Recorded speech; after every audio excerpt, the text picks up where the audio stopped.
legales que aproxima por primera vez en la historia de nuestro país a la educación superior como un derecho fundamental, lo cual no es menor porque eso implica que genera obligaciones para el Estado mexicano en todos sus niveles, entre ellas dos que han sido muy discutidas y que afortunadamente hoy se han convertido en obligaciones para los gobiernos federales y estatales, que son las de la gratuidad y la universalidad. Pero más allá de estas dos importantes reformas que pues, supondrán efectivamente hacer asequible la educación superior para todas las personas en el país, está, digamos, el contenido de fondo que se relaciona con lo que se ha dado a llamar la nueva escuela mexicana.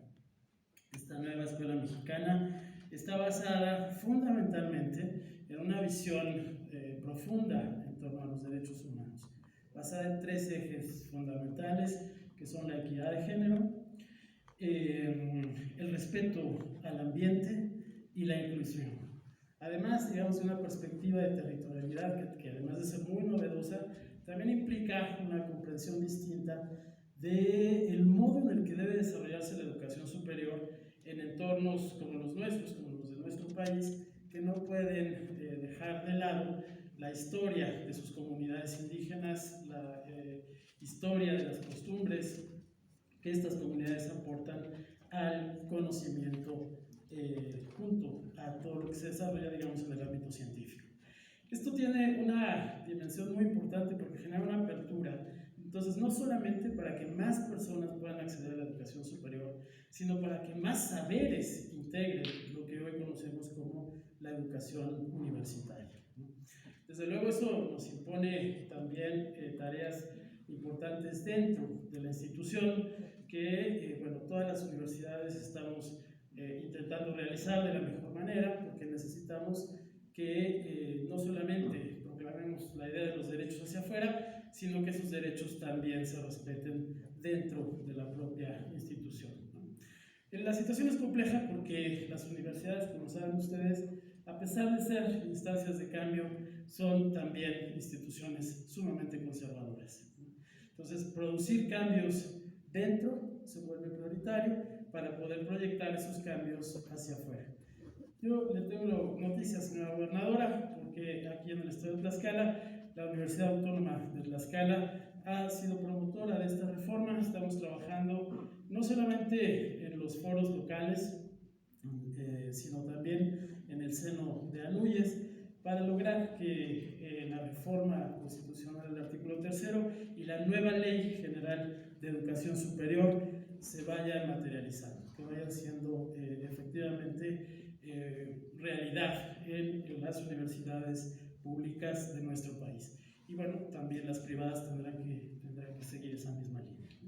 Así que esperamos que esta reforma sea efectivamente el vehículo, el mecanismo para que los derechos humanos queden efectivamente insertos en lo que mandata el nuevo artículo 3º de la Constitución. Muchísimas gracias.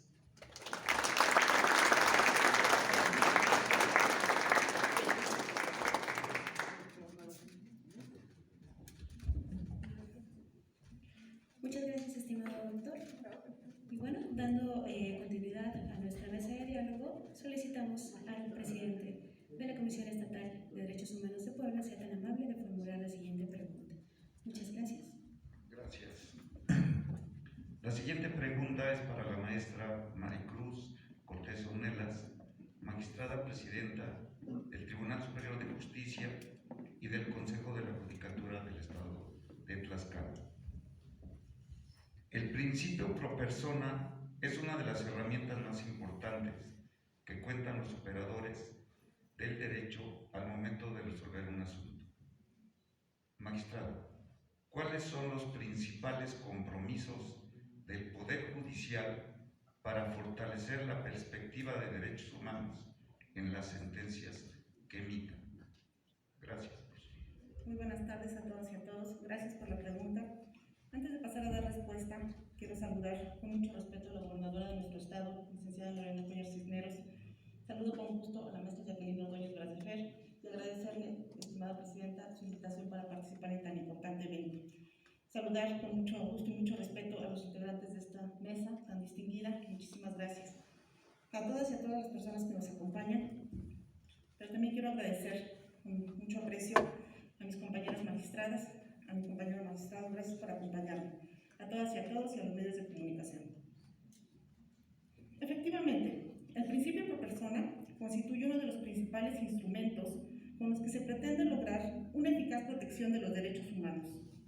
Y en observancia a lo dispuesto en el artículo 1 de la Constitución Política de los Estados Unidos Mexicanos, los juzgadores, como operadores jurídicos, tienen el deber de observar este principio como un criterio de interpretación de las normas relativas a los derechos humanos, lo que implica que deben optar por la aplicación o la interpretación de la norma que más favorezca a la persona, o bien por aquella que establezca menores restricciones al derecho protegido, según sea el caso.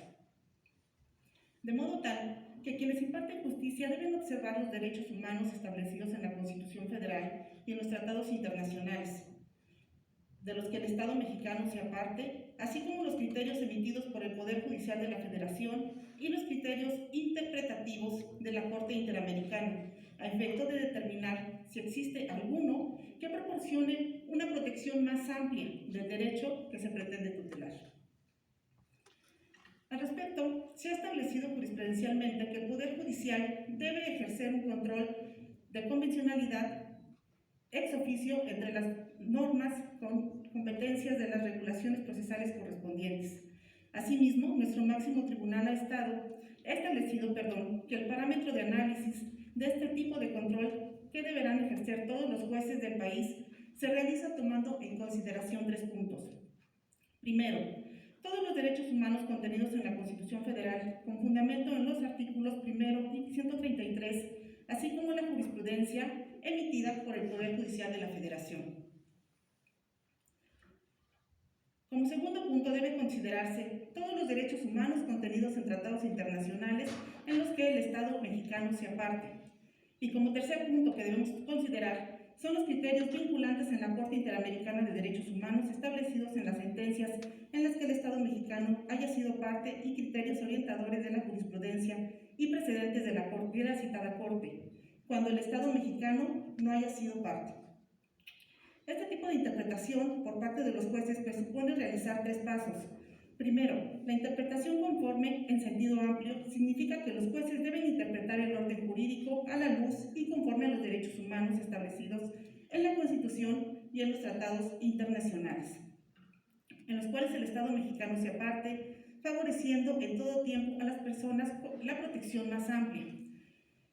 El siguiente punto se refiere a interpretación conforme en sentido estricto. Implica que ante varias interpretaciones jurídicamente válidas, partiendo de la presunción de constitucionalidad de las leyes, preferir aquella en la que la ley acorde a los derechos humanos establecidos en la Constitución y en los tratados internacionales en los que el Estado mexicano sea parte para evitar incidir o vulnerar el contenido esencial de estos derechos. Finalmente, la inaplicación de la ley cuando las alternativas anteriores no sean posibles, siendo este último recurso para garantizar la aplicación efectiva de los derechos humanos. Cabe precisar que los jueces del fuero local no pueden hacer una declaración general sobre la invalidez de las normas que consideren contradictorias a los derechos humanos contenidos en la Constitución y en los tratados internacionales, como sí sucede en las vías de control directas, como son las acciones de inconstitucionalidad, controversias constitucionales y el amparo directo e indirecto. Pero sí estamos obligados a dejar de aplicar las normas inferiores, dando preferencia a los contenidos de la Constitución y de los tratados en esta materia.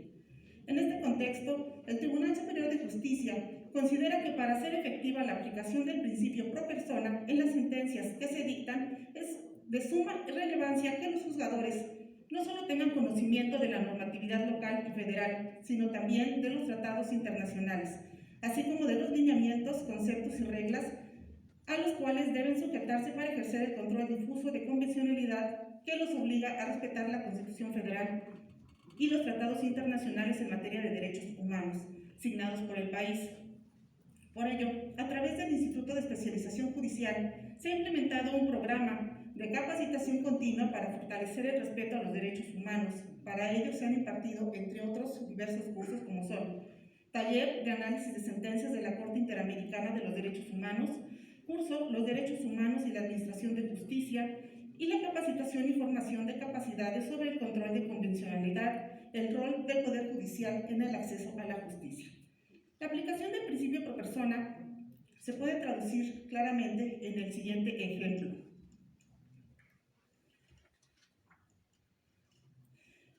Lo podemos identificar claramente en una tesis jurisprudencial que nos habla, como muchos de nosotros podemos tener conocimiento, que cuando un asunto familiar llega a un juzgado, el juez debe tomar ciertas medidas para prevención y cuidado de los integrantes.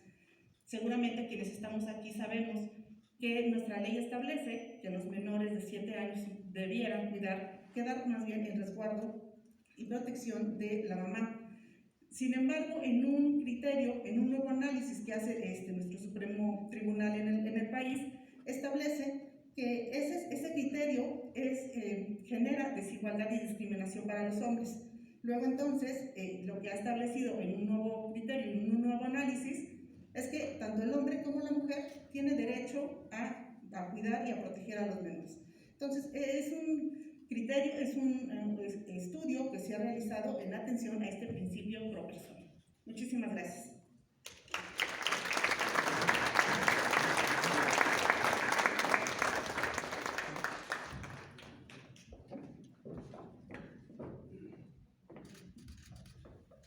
Muchas gracias, estimada maestra Maricruz Cortés Ornelas.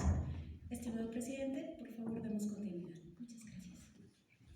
Gracias, magistrada presidenta, por su interesante respuesta. A continuación, la pregunta es para el presidente de la mesa directiva del Congreso del Estado de Tlaxcala, diputado Miguel Ángel Caballero Yonca. La armonización legislativa es considerada una herramienta con carácter preventivo de violaciones a derechos humanos. Señor presidente, ¿cuáles son las directrices del Poder Legislativo para armonizar la legislación local al ritmo de las normas internacionales que están en constante actualización? Muchas gracias por su respuesta. Gracias. Saludo con aprecio a nuestra gobernadora del estado, licenciada Lorena Cuellar Cisneros, a la maestra Jacqueline Ordóñez. Muchas gracias por la invitación. Antes que nada quiero felicitar también a la Comisión Estatal de Derechos Humanos por el 29º aniversario. Saludo con mucho aprecio a todas mis compañeras y compañeros que están aquí en el panel. Para hacer un tanto más digerible mi participación, voy a comenzar por citar la definición de armonización legislativa del doctor Jorge Ulises Carmona Tinoco, a la cual se refiere como hacer compatibles las disposiciones federales o estatales con las de los tratados internacionales de derechos humanos que pretenden incorporar o que ya han incorporado al ordenamiento jurídico interno, con los fines, primero, de evitar conflicto entre normas y segundo, para dotar de eficacia los instrumentos internacionales a nivel federal. Luego entonces, bajo esta definición, se puede apreciar que la armonización de nuestra legislación local con las normas internacionales o tratados internacionales debe primero evitar que éstas no entren en controversia con las normas locales, para lo cual, bajo el principio de supremacía constitucional en el caso del Congreso del Estado de Tlaxcala, ha tenido la pericia necesaria en materia de derechos humanos para que ninguna de las normas que se aprueben en el seno de este poder violente, denigre o menoscabe algún derecho humano. Por lo contrario, se legisla bajo una óptica de máxima de los derechos humanos de las ciudadanas y los ciudadanos de nuestro Estado. En segundo lugar, de la definición de armonización legislativa que venimos analizando, se infiere que para hacer compatibles las disposiciones estatales con las de los tratados internacionales, debe tener como objetivo imperante el de los instrumentos internacionales se encuentren revestidos de eficacia en el ámbito nacional o estatal. Dicho de otra manera, para que los instrumentos internacionales tengan plena eficacia en el sistema jurídico de nuestro país, las normas que se aprueben en nuestro Estado deben ser diseñadas a manera de que se cumplan y se eviten menoscabar los derechos humanos de las personas. Se obliga al Estado a cumplir con los tratados internacionales de los cuales nuestro país forma parte, con reformas que incluso contengan sanciones más severas para los infractores en materia de derechos humanos. Bajo este contexto puedo decir que desde el Congreso del Estado de Tlaxcala existen directrices que se toman en cuenta en la expedición de las normas que rigen el ordenamiento jurídico de Tlaxcala, bajo protocolos simples con lo que se implementan políticas públicas que se reflejan en las modificaciones legales en los patrones culturales de materia de derechos humanos. Directrices que buscan en el ordenamiento jurídico de nuestro Estado concurra o sean compatibles con las normas internacionales a fin de que sus disposiciones legales no se contrapongan, garantizando que la norma jurídica brinde mayor tutela en el goce y ejercicio de los derechos humanos, tal como lo señala el principio pro persona que ya mis compañeras que antecedieron platicaron. En relación a ello, y de la reforma constitucional, que también se ha comentado en este panel, del año 2011, relativa a derechos humanos, la cual ha sido la más importante desde 1917. El legislador insertó el control de convencionalidad, colocando a la persona como el fin de todas las acciones del Estado mexicano, cuyos principales postulados se tradujeron en la incorporación de todos los derechos humanos, de los tratados internacionales como derechos constitucionales, la obligación de las autoridades de guiarse por el principio pro persona cuando apliquen normas de derechos humanos, lo que significa que deben preferir la norma o la interpretación más favorable a la persona. La obligación para cumplir las autoridades, sin distinción alguna, de cumplir con 4 obligaciones específicas: 1, promover; 2, respetar; 3, proteger; y 4, garantizar los derechos humanos. En ese tenor, el Congreso del Estado de Tlaxcala, en su quehacer legislativo, tiene como máxima que en cada acuerdo, dictamen, reglamento, reforma de ley que se expida, se actúe desde una perspectiva que garantice los derechos humanos de las personas bajo las directrices que armonicen en el marco del derecho internacional y que represente un verdadero avance en nuestro Estado en materia de justicia y derechos humanos. Finalizo mi participación manifestando que los derechos humanos no son una fórmula casual, voluntarista, que pretende satisfacer las exigencias de justicia de la legislación al margen de la realidad. Por lo contrario, se trata de derechos ganados a lo largo de la historia que han costado incontables pérdidas de vidas humanas alrededor del mundo, por lo que lo mínimo que podemos hacer los legisladores en el ejercicio de nuestras atribuciones es respetar y garantizar eficazmente los derechos humanos. Muchas gracias.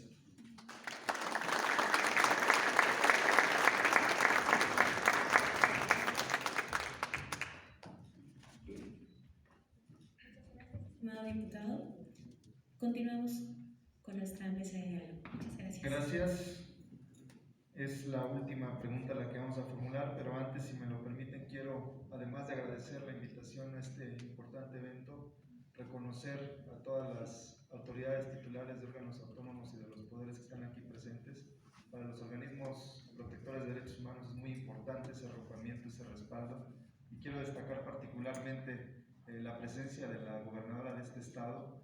Es sin duda alguna esto da cuenta de su compromiso con los derechos fundamentales, de su liderazgo en este estado y de la altura política que tiene para poder trabajar en armonía, en pro y en favor de los derechos fundamentales, que es algo que, al final de cuentas, beneficia a las personas de este bello estado. Y justamente el último cuestionamiento es para usted, gobernadora constitucional del estado de Tlaxcala, licenciada Lorena Cuellar Cisneros. Y es que, de acuerdo a la Ley Orgánica de la Administración Pública del Estado, los derechos humanos juegan un papel importante, pues es rector en la propia administración. ¿Cómo alinear el trabajo gubernamental a los estándares nacionales e internacionales de los derechos humanos para la población tlaxcalteca? Gracias por su respuesta.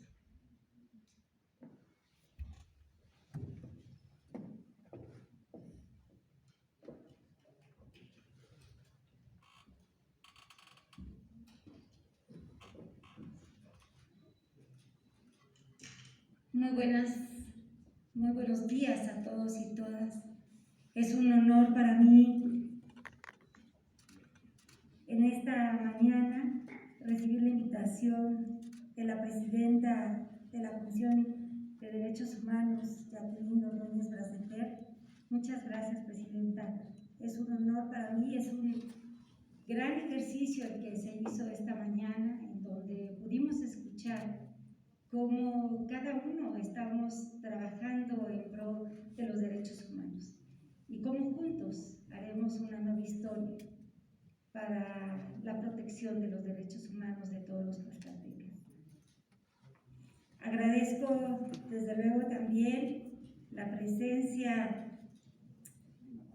del diputado Miguel Ángel Caballero Yonca, presidente de la mesa directiva del Congreso del Estado, a la maestra Maricruz Cortés Ornelas, magistrada presidenta del Tribunal Superior de Justicia y del Consejo de la Judicatura del Estado, la presencia muy importante de la licenciada Nacheli Ramírez Hernández, bienvenida a Tlaxcala, presidenta de la Federación de Organismos Públicos de Derechos Humanos.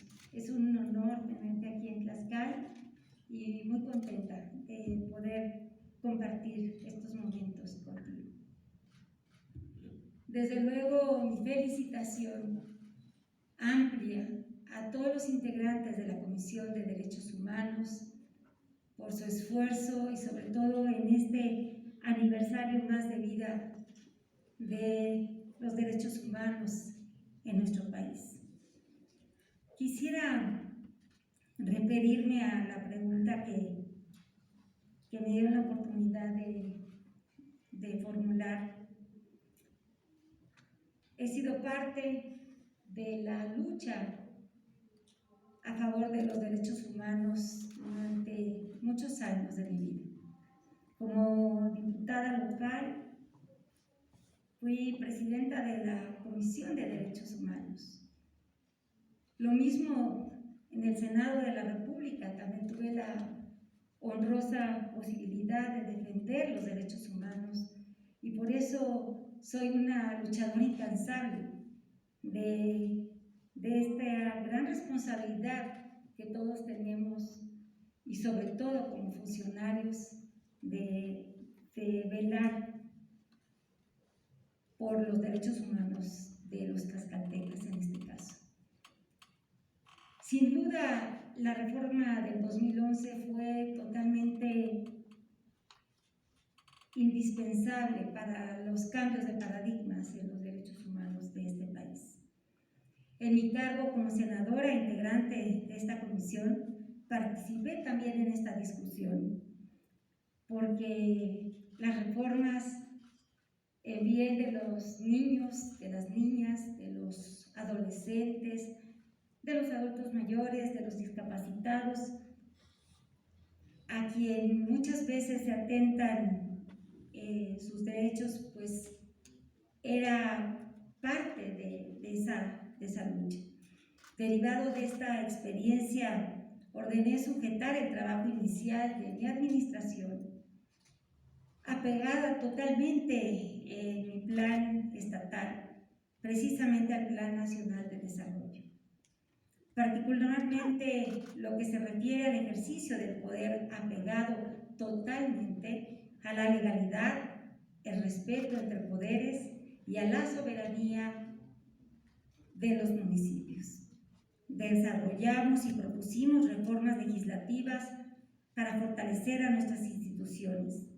La revisión a nuestro marco jurídico estatal es una tarea permanente que nos hemos propuesto para ser eficientes en nuestras tareas y fortalecer el Estado de Derecho. Estas acciones nos han llevado a construir instituciones con una visión de ejercer el servicio público con honradez, ética, responsabilidad, transparencia y austeridad.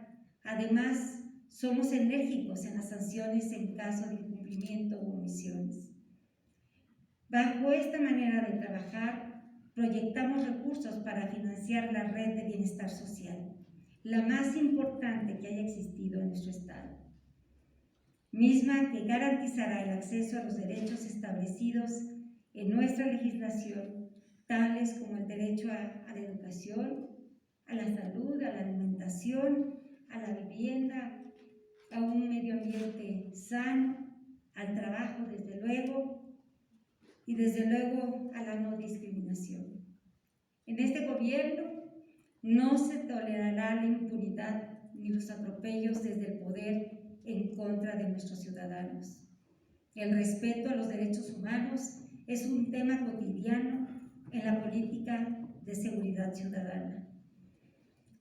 Ya se comentaba en esta discusión que anteriormente la Comisión de Derechos Humanos muchas veces no era respetada en su autonomía. A la hora que se quería presentar alguna recomendación, se recibía la llamada del Ejecutivo o de algún funcionario o de algún diputado para evitar que esa recomendación saliera. Y hoy, presente la presidenta, lo puedo decir con mucho orgullo, que desde el primer día que tuvimos acercamiento, mi decisión fue de respetar totalmente la decisión, la autonomía de esta comisión, y que sea quien sea, para quien sea la recomendación, es precisamente el compromiso de esta Comisión de Derechos Humanos ejercer en todos los sentidos su total autonomía. A esto debemos sumar que como nunca tomamos en cuenta las recomendaciones que emite este organismo estatal de derechos humanos y la Comisión Nacional. Son muchos los ejemplos que podría señalar aquí, pero lo más importante es que hoy, más que nunca en Tlaxcala, somos un gobierno que trabaja creando condiciones para la inclusión y el bienestar, de tal manera que nuestros ciudadanos ejerzan plenamente sus derechos y fomenten la reconstrucción del tejido social. Estamos haciendo una nueva historia porque sabemos que la crisis de derechos humanos que hemos padecido en mucho ha sido por violaciones del Estado.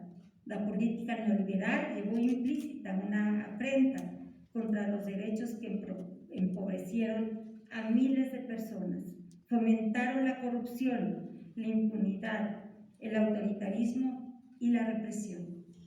Mi gobierno está decidido a arrancar estos problemas de raíz y por ello es imprescindible gobernar con perspectiva de derechos en todas las políticas y planes de mi gobierno. Muchas gracias.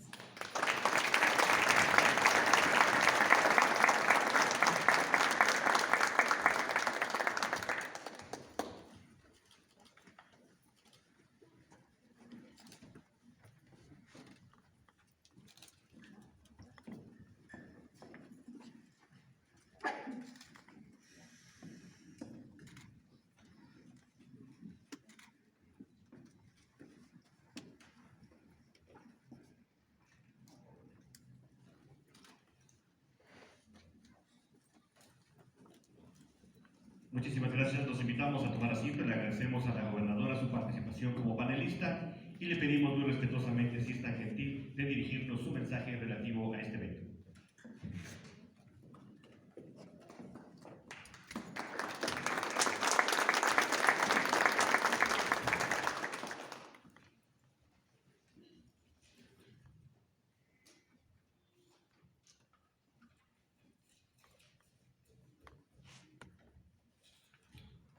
Nuestra Constitución Federal es reconocida como la primera en establecer a nivel mundial garantías sociales como parte de su contenido y esencia ideológica.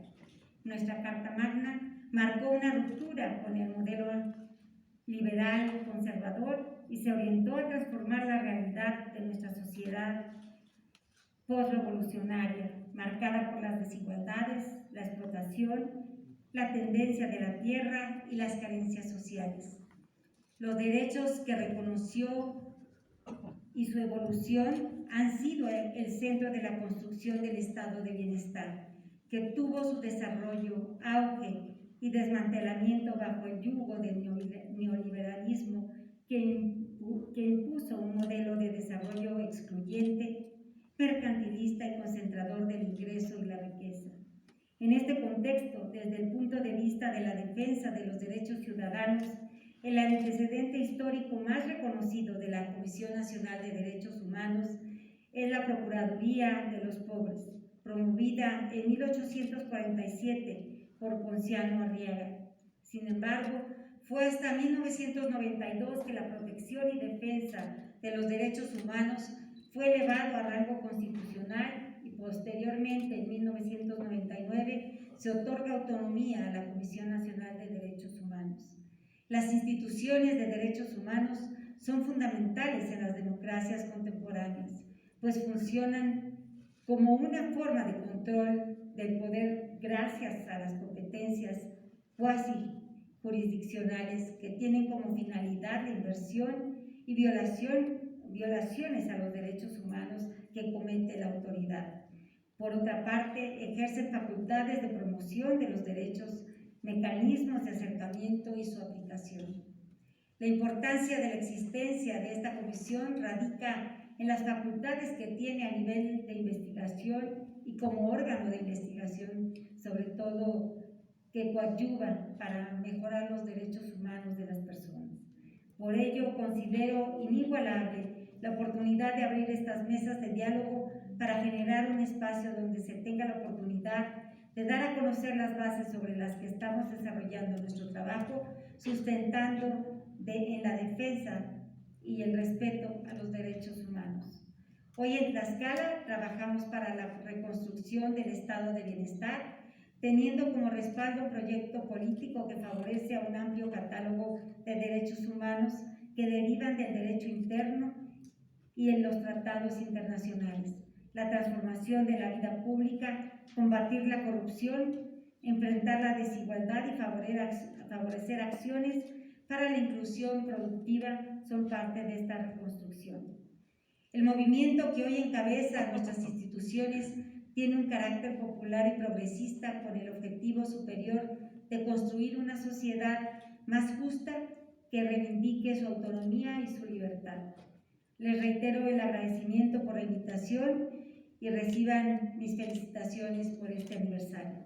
Sigamos todos haciendo una nueva historia con visión de derechos humanos para todo el estado de Tlaxcala. Muchas gracias.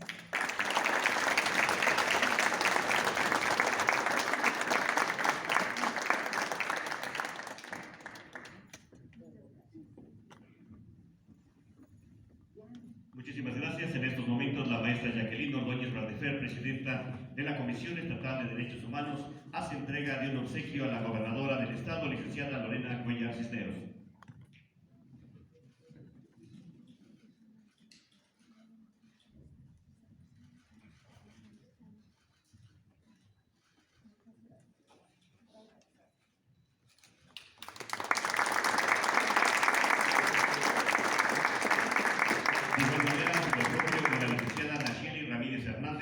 Presidenta de la Federación de Organismos Públicos de Derechos Humanos.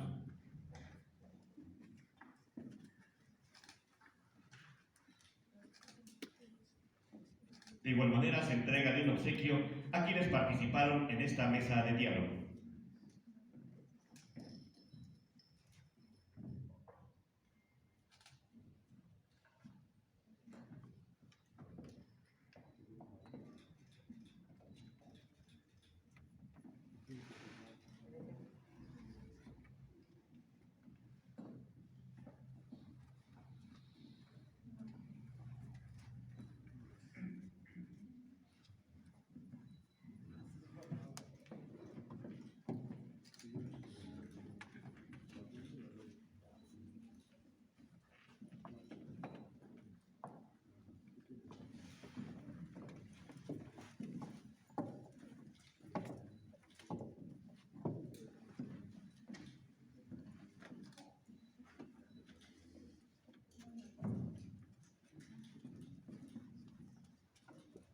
Muchísimas gracias. A nombre de los que integramos la Comisión Estatal de Derechos Humanos del Estado de Tlaxcala, no nos resta más que agradecer la honrosa presencia de nuestra gobernadora, de los padres panelistas, así como del doctor Félix Cerezo Vélez, presidente de la Comisión de Derechos Humanos del Estado de Puebla, y del licenciado Raúl Israel Hernández Cruz, presidente de la Comisión de Derechos Humanos del Estado de Morelos. A todos ustedes por su asistencia, muchísimas gracias. Muy buenas tardes.